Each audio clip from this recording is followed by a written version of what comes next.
하나님의 첫 열매라는 제목으로 주님의 말씀을 전하도록 하겠습니다. 오늘 우리가 함께 읽은 이 신명기 26장은 모세가 이스라엘 백성에게 가나안 땅에 들어가기 바로 직전 요단강 동편 모압 평지에서 설교처럼 선포한 말씀 가운데 하나입니다. 이제 광야 생활을 마치고 약속의 땅을 눈앞에 두고 그리고 그 땅에서 정착할 이스라엘 백성들이 어떻게 살아야 되는가에 대해서 모세가 가르치고 있는 내용입니다. 이것은 이스라엘 백성의 삶의 많은 부분이 앞으로 달라질 것을 예고하는 말씀인 것이죠. 이스라엘 백성은 이제까지 광야 생활을 마치고 이제는 가나안 땅에 정착하여서 더 이상 유목민이 아니라 농경 중심의 삶을 살게 될 예정입니다. 많은 것들이 변하게 될 것이라는 것을 예고하고 있죠. 광야에서는 하늘에서 내리는 만나를 먹으면서 오직 전적으로 하나님이 먹이시는 것을 의지해서 살았습니다. 날마다 하나님의 은혜를 그렇게 경험을 했습니다. 이제는 가나안 땅에 정착해서 땅을 일구어 수확하며 살아야 하는 것입니다.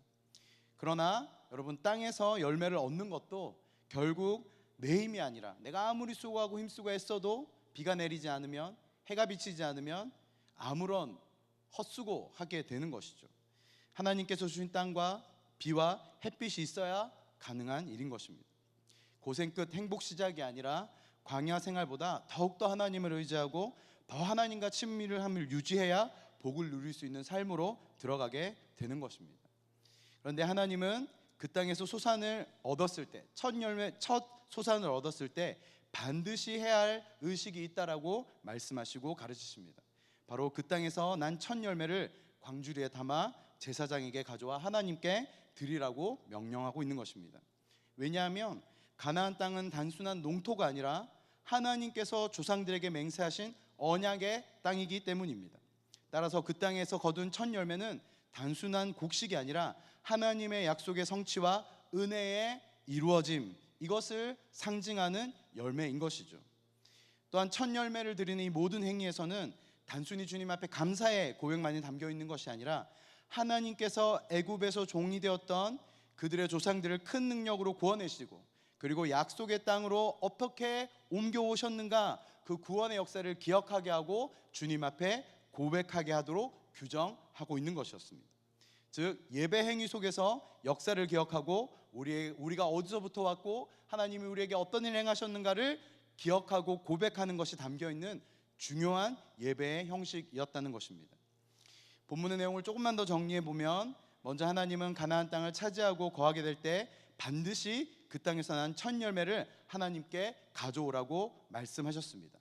그리고 그것을 제사장에게 가져가서 하나님이 약속하신 땅을 차지했음을 선포하게 하셨습니다.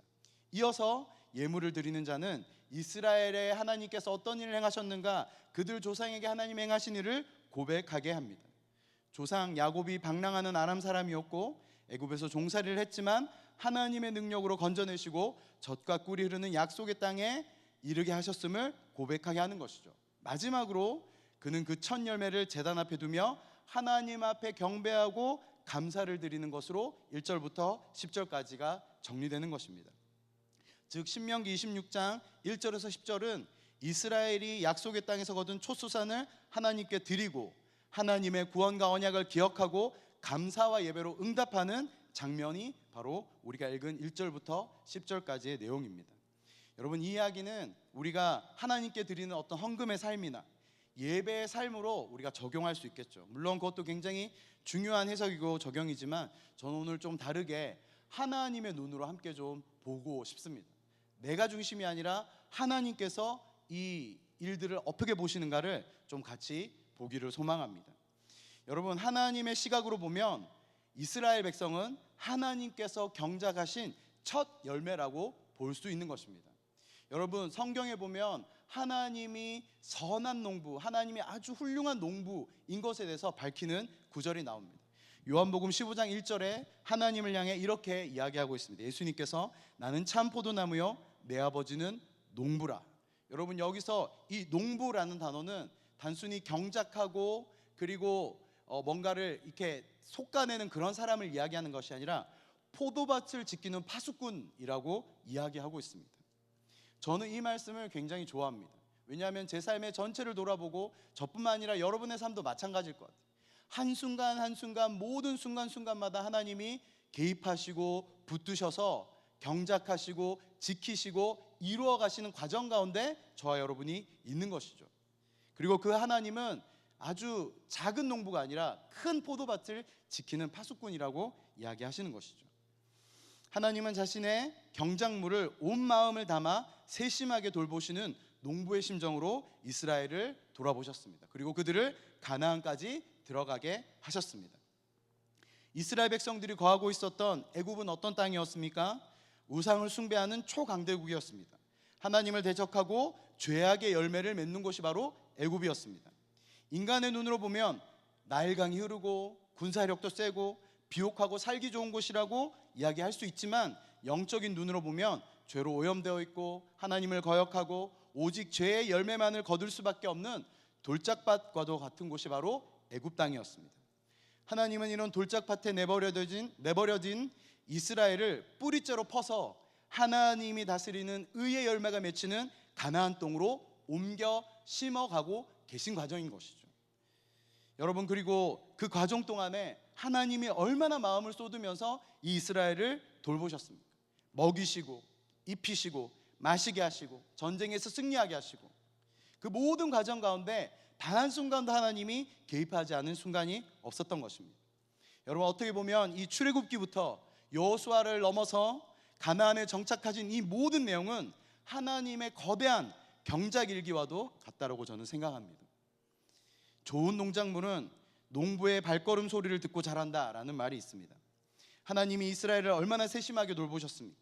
먼저 가서 행하시고 필요를 채우시고, 날마다 이스라엘 백성들에게 필요한 것이 세심하게 바라보시면서 온전히 함께 동행하신 그 모든 순간순간, 여러분, 하나님께서 마음을 쏟으셨기 때문에 이들이 얼마나 하나님께 귀하고 사랑스러운 존재였겠습니까?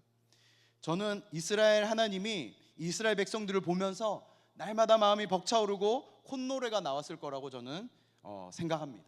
왜냐하면 제가 집에서 가끔 보는 풍경이거든요. 이런 얘기하면 좀 그렇지만 저희 아내는 식물을 굉장히 사랑합니다. 그래서 제가 개를 키우고 있지만 개보다 식물을 훨씬 좋아하기 때문에 제가 제 아내가 식물을 돌볼 때 모습을 보면 너무 즐거워 보여요. 한여름에도 더운 베란다에 나가가지고 식물을 이리 옮겼다 저리 옮겼다, 물을 줬다가 뿌렸다, 말을 걸고 막 대화를 하고 막 이렇게 너무 예쁘잖아 여보, 이럴 때 제가 진짜 미안한데 마음에 100% 공감은 안 가지만 제가 그 모습을 보면서 함께 공감해줘요. 아 예쁘다, 아우 아름답네 이러고 있지만 저에게는 우선순위가 아니기 때문에 그냥 보면서 공감만 하는 거죠.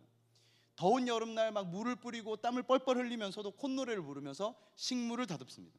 여러분, 하나님이 이스라엘 백성들을 그렇게 다듬어 가셨다라고 저는 생각합니다. 그런데 사랑하는 성도 여러분, 이 사랑과 은혜는 이스라엘 백성만의 것이 아닙니다. 오늘날 우리에게도 똑같이 적용되는 것입니다. 하나님은 이스라엘을 첫 열매로 삼으셨듯이 오늘 우리도 예수 그리스도 안에서 첫 열매로 삼으셨다라고 성경에서 말씀하고 있습니다. 고린도전서 15장 20절 함께 읽어보도록 하겠습니다. 그러나 이제 그리스도께서 죽은 자 가운데서 다시 살아나사 잠자는 자들의 첫 열매가 되셨도다. 여러분, 이것이 우리가 믿는 복음이죠. 주님께서 죽은 자 가운데서 살아나신 첫 열매가 되셨고, 그분이 마지막 열매가 된 것이 아니라 그 하나님의 부활하신 생명이 우리에게도 임한다라고 약속하고 있는 것이죠. 예수님께서 부활의 첫 열매가 되심으로 우리 또한 피조물 중에 첫 열매가 되었다라고 야고보서 1장 18절에 이렇게 이야기하고 있습니다. 그가 그 피조물 중에 우리로 한 첫 열매가 되게 하시려고 자기의 뜻을 따라 진리의 말씀으로 우리를 낳으셨느니라. 우리의 존재 자체가 하나님의 사랑과 구원의 경작의 열매라는 사실입니다. 여러분, 우리는 이 땅에 우연히 태어나서 아둥바둥 살아가다가 사라지는 존재로 하나님께서 우리를 짓지 않으셨습니다. 우리 중 누구도 하나님의 사랑의 손길에서 벗어나 있는 사람은 없습니다.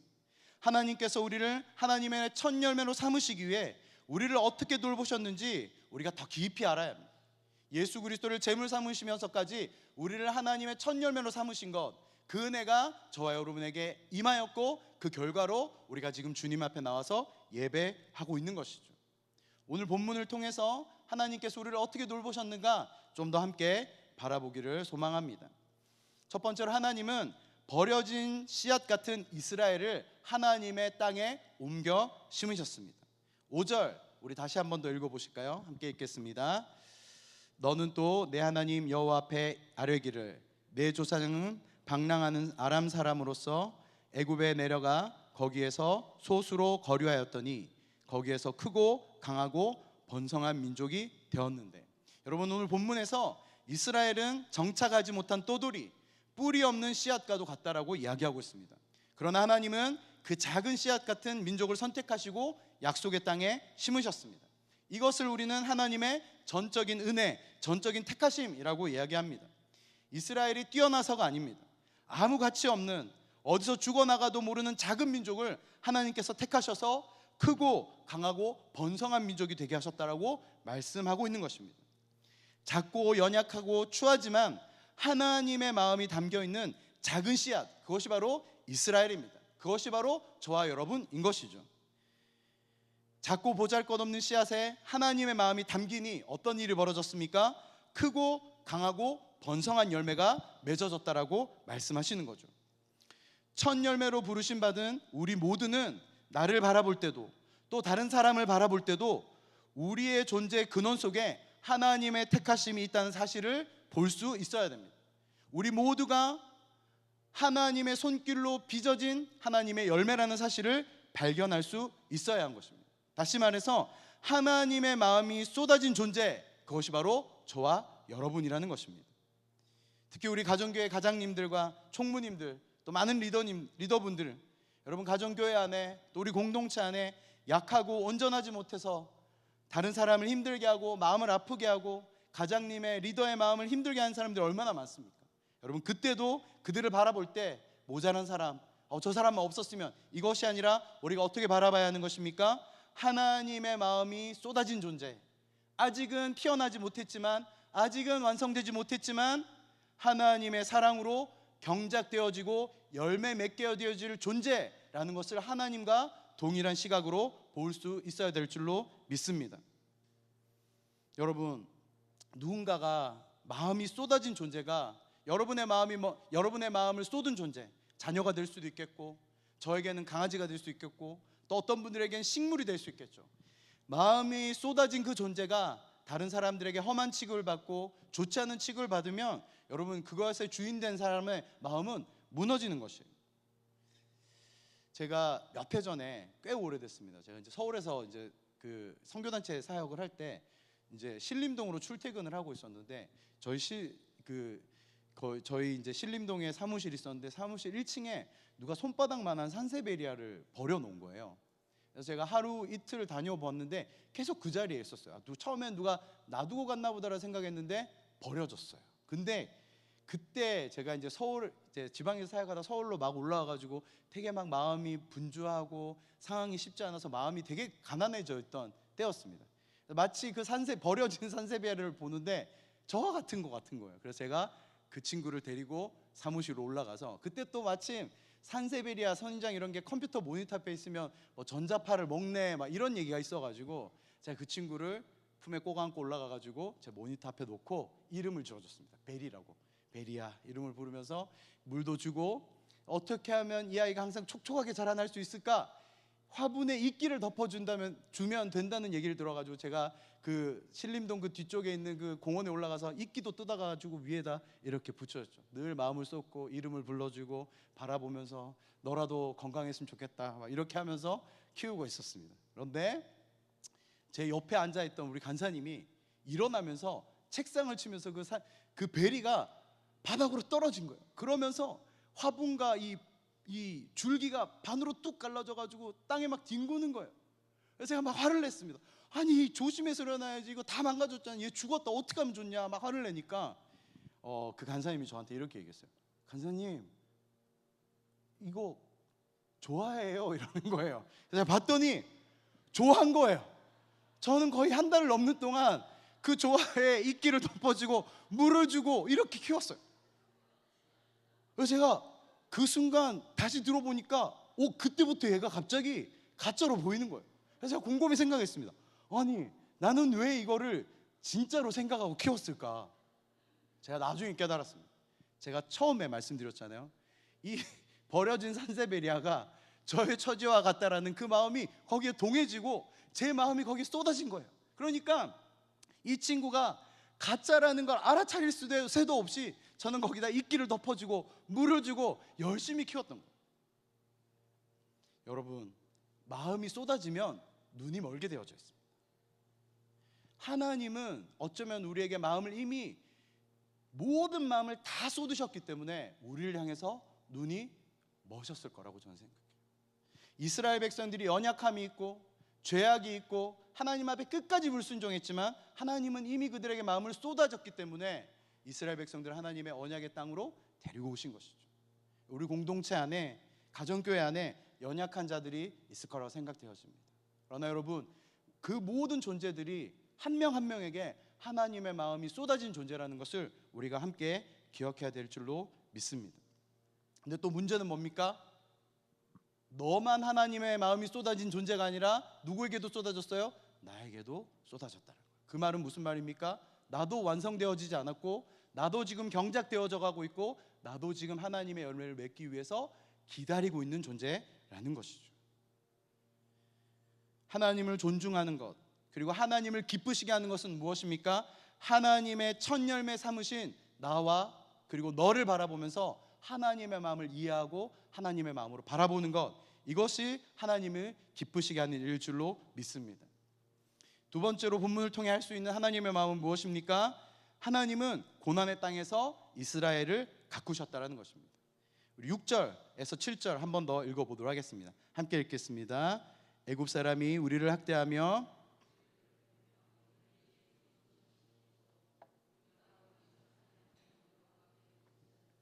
여호와께서 우리 음성을 들으시고 우리의 고통과 신고와 압제를 보시고 마치 잡초와 돌밭 속에서 짓눌리는 어리싹 같은 것, 이것이 바로 이스라엘 백성이었습니다. 그러나 하나님은 그들의 부르짖음을 들으시고 능력의 손으로 건져내셨습니다. 여러분, 선한 농부는 씨앗이 짓눌릴 때마다 뽑아내어 옮겨 심듯이 하나님은 그들을 애굽에서 인도해내시고 하나님의 약속의 땅에 다시 심으셨습니다. 혹시 우리 중에 짓눌린 듯한 고난과 어려움에 놓여진 분들이 있으십니까? 나의 인생은 왜 이렇게 팍팍하고, 다른 사람들은 나는 이렇게 힘든데 다른 사람들은 저렇게 즐겁게 보이고, 나의 상황 환경을 바라보면서 계속해서 원망하는 마음이 들고, 여러분, 그런 분들이 있을 거라고 생각되어집니다.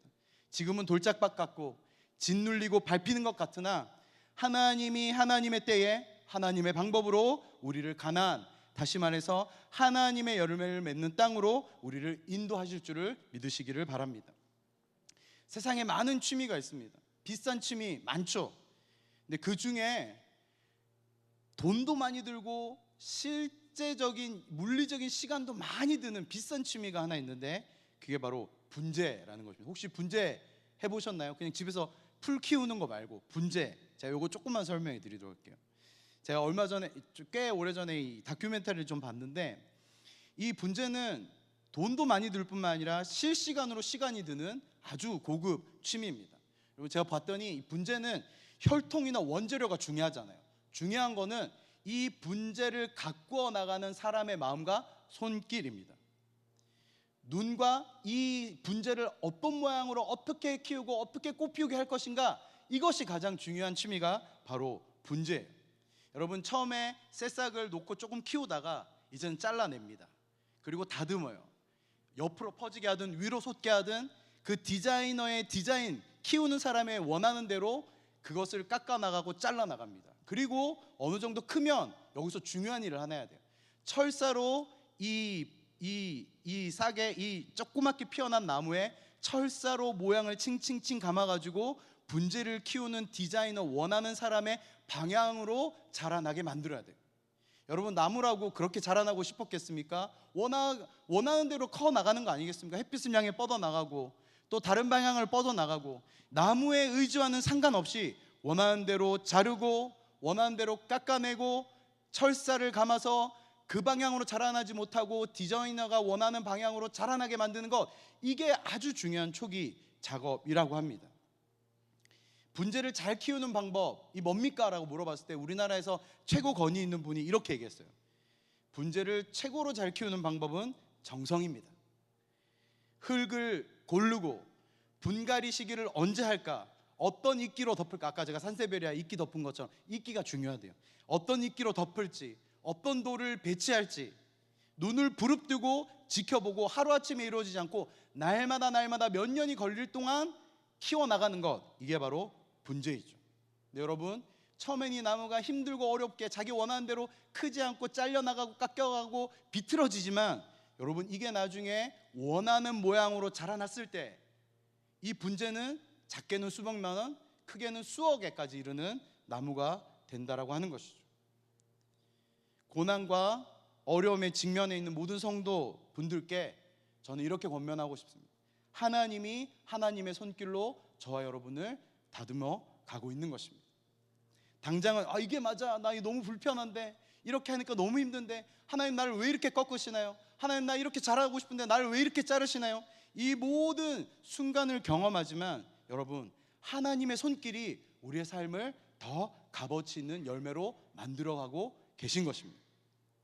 이 과정을 지나야 디자이너의 원하는 대로 온전히 자라나서 이전에 처음에 있었던 아무렇게나 온 산 전체에, 온 산 천지에 흩뿌려져 있는 아주 흔한 묘목에서 수천만 원, 수억 원 하는 분재로 자라나는 것이죠.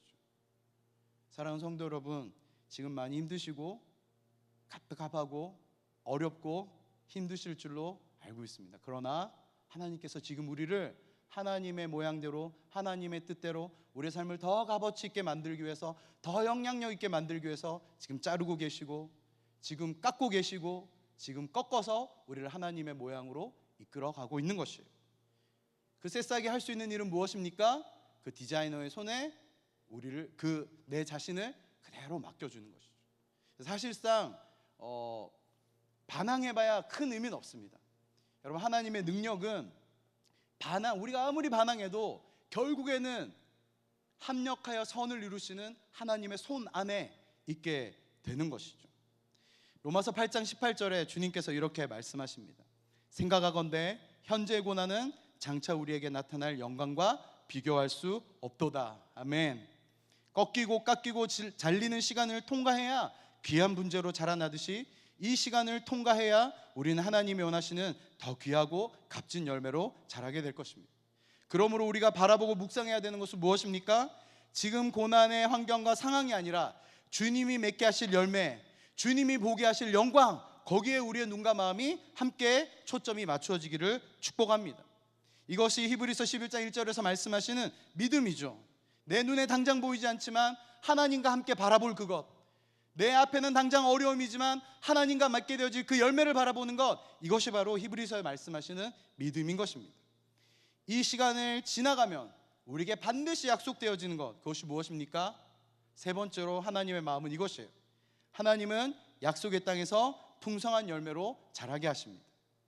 9절 한번 26장 9절 한번 더 읽어보겠습니다. 이곳으로 인도하사 이 땅 곧 젖과 꿀이 흐르는 땅을 주셨나이다. 이제 그 땅에서 첫 열매가 맺히게 된 것은 단순한 농사의 성공이 아닌 것입니다. 하나님의 농부 되심의 결실이라고 할 수 있는 것입니다. 결국 이스라엘은 하나님께서 기르시고 돌보셔서 맺으신 하나님의 첫 열매, 그들이 첫 열매가 되었을 뿐만 아니라 하나님이 주신 첫 열매를 하나님의 은혜 가운데서 누리게 되는 것입니다. 저는 열매의 본질에 대해서 좀 깊이 묵상해 봤습니다. 왜 하나님이 열매로 하나님께서 받으기를 원하시고 열매로 우리를 표현하셨을까? 여러분, 첫 열매를 하나님께 드린다는 것은 단순히 곡식이나 과일을 제사장에 바치는 행위가 아닌 것이죠. 그것은 열매의 본질이 무엇인가 가르쳐주고 있는 것입니다. 열매란 것은 무엇입니까? 그저 나무에 달려있는 장식품이 아닌 것이죠. 그냥 땅에 떨어져서 썩어지면 그건 아무런 의미가 없는 것이에요. 그냥 땅에 떨어져서 다음 나무가 맺혀지는 단순히 그것 이상 아닌 것입니다. 그러나 열매가 누군가의 입에 들어가서 먹히고 누군가에게 영양분이 되어지고 누군가의 삶을 살찌우는 역할을 할 때 의미가 생기는 것이죠. 하나님께서 이스라엘을 첫 열매를 삼으신 것도 마찬가지입니다. 하나님은 이스라엘을 통해 열방이 복을 받고 이웃들이 생명을 누리게 하고 이스라엘 공동체를 살찌우고 온 열방 가운데 하나님의 사랑을 전하는 통로로서 이스라엘 백성들을 첫 열매로 삼으셨습니다. 오늘 우리도 그리스도 안에서 하나님의 첫 열매로 부르심을 받았습니다. 그렇다면 저와 여러분의 삶 역시 다른 사람을 먹이고 살찌우는 열매로 드려져야 하는 것이 마땅할 줄로 믿습니다. 지금 고난 가운데 계신 분들, 또 어려운 시간을 통과하시는 분들, 이렇게 이야기할 수도 있죠. 나 먹기도 바쁜데 내가 드릴 게 어딨어. 지금 나도 너무 팍팍한데 나 먹을 것도 없는데. 그러나 여러분, 오늘 우리가 기도를 이런 방향으로 바꾸시기를 축복합니다. 주님, 예수님께서 첫 열매가 되게 하셔서 나에게 생명을 먹여 주셨듯이 나도 누군가로 먹이는 인생이 될 수 있도록 바꾸어 주시옵소서. 하나님의 열매로 맺혀지게 하여 주시옵소서. 지금은 보잘것없고 지금은 돌짝밭 같은 인생이지만 하나님의 때에 하나님의 방법으로 열매 맺도록 도와주십시오. 그래서 나 혼자 먹고 끝나는 것이 아니라, 땅에 떨어져서 썩어지고 끝나는 것이 아니라 나의 삶을 통해 누군가를 먹이고 누군가를 살찌우고 하나님의 사랑을 깨닫게 하는 삶으로 바꾸어 주시옵소서. 여러분, 우리가 이것을 어떤 삶이라고 이야기하는 것입니까? 하나님의 먼저 그 나라와 그의 의를 구하는 삶이라고 이야기하는 것입니다. 지금 비록 어렵고 내 삶에 아무것도 손에 쥐어지는 것 없이 내 손에 아무것도 없다라고 여겨질지 몰라도 우리가 하나님을 향해 주님, 내 삶을 찢어서 누군가를 먹이는 인생으로 변화시켜 주시옵소서 주님 앞에 기도할 때 하나님께서 반드시 그 기도를 들어주실 줄로 믿습니다. 왜냐하면 하나님 먼저 그 나라와 그 의를 구하는 자들에게 하나님이 모든 것을 더하여 주시겠다라고 약속하셨기 때문입니다. 또 반대로 이미 이루신 분들이 있죠. 내 삶에 이미 열매가 맺혀지고 있고 고난과 어려움과 수많은 어려움을 통과하고 난 다음에 이제 조금씩 열매가 맺혀지는 분들을 우리가 무엇을 구해야겠습니까? 하나님, 나의 눈이 하나님 눈과 같게 하셔서 누구에게 먹일지 보게 하여 주시옵소서. 나의 눈과 마음을 더욱더 밝혀주셔서 하나님이 아파하시는 곳에 나의 삶을 찢어서 먹이게 하여 주시옵소서. 나의 눈이 하나님의 마음과 똑같이 되게 하셔서 하나님의 마음이 있는 곳에 나의 삶을 찢어서 먹이게 하여 주시옵소서. 더욱더 많은 사람을 먹이게 하여 주시옵소서. 이것이 하나님께서 원하시는 온전한 기도가 될 줄로 믿습니다. 신명기 26장의 1절부터 10절을 이야기할 때 절정은 10절이라고 저는 생각합니다. 10절에서 이렇게 말씀하고 계십니다. 이제 내가 주께서 내게 주신 토지의 소산의 만물을 가져왔나이다 하고 그것을 내 하나님 여호와 앞에 두고 내 하나님 여호와께 경배할 것이니라. 여러분, 첫 열매로 드리는 이 행위는 결국은 예배로 마무리되고 있는 것이죠. 열매의 본질은 누군가를 먹이고 살찌우는 것인 것처럼 우리의 삶의 열매는 하나님께 드려져서 그분을 기쁘시게 하고 동시에 다른 사람을 살리는 통로가 되어져야 할 줄로 믿습니다. 다시 말해 우리의 삶 전체가 하나님께서 기쁘시게 사용하는, 하나님께서 기쁘시게 받으시는 예배의 열매로 드려져야 하는 것입니다. 그러므로 오늘 우리에게 주시는 적용은 분명합니다. 예배의 삶으로 우리의 온 삶을 드리는 것입니다. 또 예배인가요? 맞습니다. 예배예요. 죄송합니다. 예배가 최우선이에요.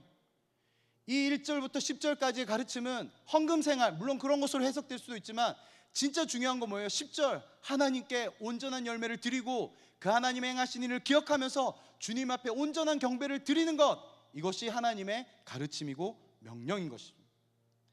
왜냐하면 예배는 성령께서 우리의 심령을 기경하는 시간이기 때문입니다. 예배는 하나님 행하신 일을 기억하고 되새기는 시간이기 때문입니다. 주님, 내가 열심히 일해가지고 내가 애써가지고 이만큼 소출을 거두었습니다, 이렇게 주님 앞에 자랑하는 시간이 아니라 어떤 시간입니까? 주님, 저는 아무것도 없는 인생이지만, 소망 없는 인생이지만, 가치 없는 인생이지만 하나님의 은혜로 제가 이렇게 열매 맺게 되었습니다. 이것은 저의 공로가 아니라 하나님의 은혜이고 전적인 하나님의 사랑입니다. 이렇게 고백하기 시작할 때 내 중심, 인간 중심, 사람 중심으로 계속 가려고 하는 이 욕망이 꺾어지고 하나님 중심으로 우리가 가게 되어지는 것이죠. 우리의 삶을 날마다 하나님 중심으로 가져갈 수 있는 유일한 방법이 있다면 그것은 바로 날마다 하나님을 기쁨으로 경배하고 하나님 앞에 예배하는 것일 줄로 믿습니다. 시간의 첫 열매를 주님 앞에 드리십시다. 묵상을 통해 하나님의 말씀이 나를 기경하시도록 열어드리십시다. 내가 했고 내가 이루었고 내 거라는 교만이 깨어질 수 있는 유일한 방법은 하나님의 말씀이 우리를 기경하고 예배 가운데 하나님의 임재에 나를 노출시켜서 하나님의 임재가 나를 덮는 것, 그것밖에 없는 것입니다. 공동체로 모이는 시간을 귀하게 여기십시오. 예배는 개인으로 출발해서 공동체로 완성되어지는 것입니다. 열매 한 개는 아주 적은 사람만 배부르게 할 수 있죠. 여러분, 여기에 사과 한 쪽이 있는데 거의 여기 지금 한 90명 가까이 앉아 있는데 이 사과 한 쪽으로 얼마나 나눠 먹겠습니까? 우리 좋은 수원동무교회 이웃 아주 얇게 슬라이스, 글자가 비칠 정도로 얇게 슬라이스해서 다 나눠 먹을 수 있지만, 열매가 한 개뿐일 때는 그렇게밖에 될 수 없지만, 우리 한 사람 한 사람이 하나님 앞에 드려진 온전한 열매, 90개의 열매, 100개의 열매는 90명을 100명을 먹일 수 있게 되어지는 것이죠. 우리 가정교회가, 수원동부교회 공동체가 온전한 열매로 드려지면 이 화성 땅뿐만 아니라 수원과 온 열방을 먹일 수 있는 하나님의 귀한 열매가 될 줄로 믿습니다. 여러분, 주님의 제단 앞에 드려지는 것이 먼저입니다. 여러분, 절대 헷갈리시면 안 돼요. 주님 앞에 먼저 드려진 다음에 그리고 그 열매는 공동체를 위해서 먹여지게 되는 것이죠.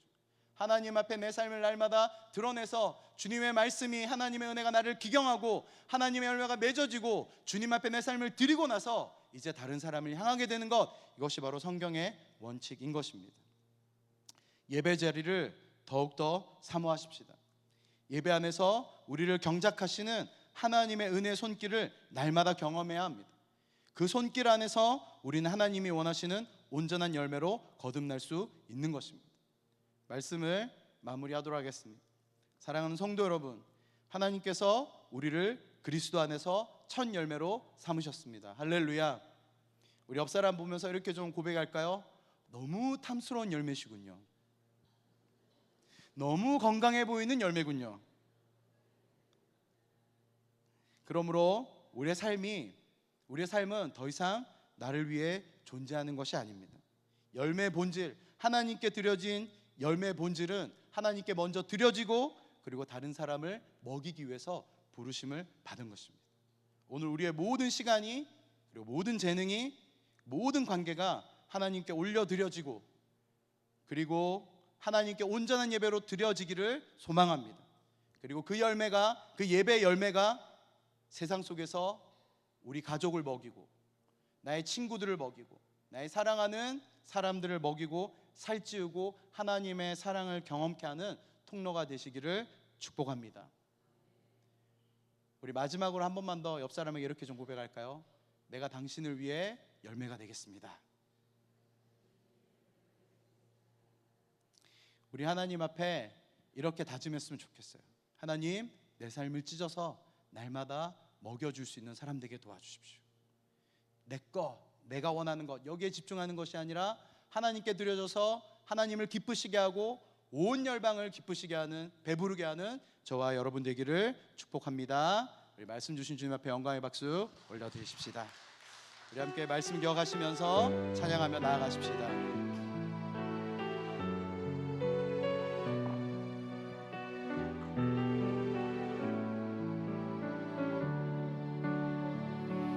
감사해요. 깨닫지 못했었는데 내가 얼마나 소중한 존재라는 거, 태초부터 지금까지 하나님의 사랑은 항상 날 향하고 있었다는 걸 고마워요. 그 사랑을 가르쳐준 당신께, 주께서 허락하신 당신께, 그리스도의 주의 사랑으로 더욱 섬기며 이제 나도 세상에 전하리라. 당신은 사랑받기 위해 그리고 그 사랑 전하기 위해 주께서 택하시고 이 땅에 심으셨네.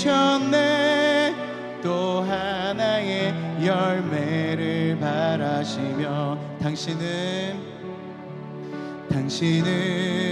사랑받기 위해 그리고 그 사랑 전하기 위해 주께서 택하시고 이 땅에 심으셨네.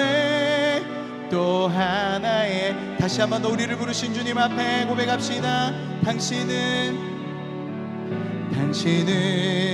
사랑받기 위해 그리고 그 사랑 전하기 위해 주께서 택하시고 이 땅에 심으셨네. 또 하나의 열매를 바라시며. 여러분, 오늘은 우리가 좀 특별히 이렇게 좀 기도했으면 좋겠습니다. 혹시 혼자 앉으신 분들 빼고 옆에 누군가가 있다면 좀 손을 좀 잡아 보시면 어떻겠습니까?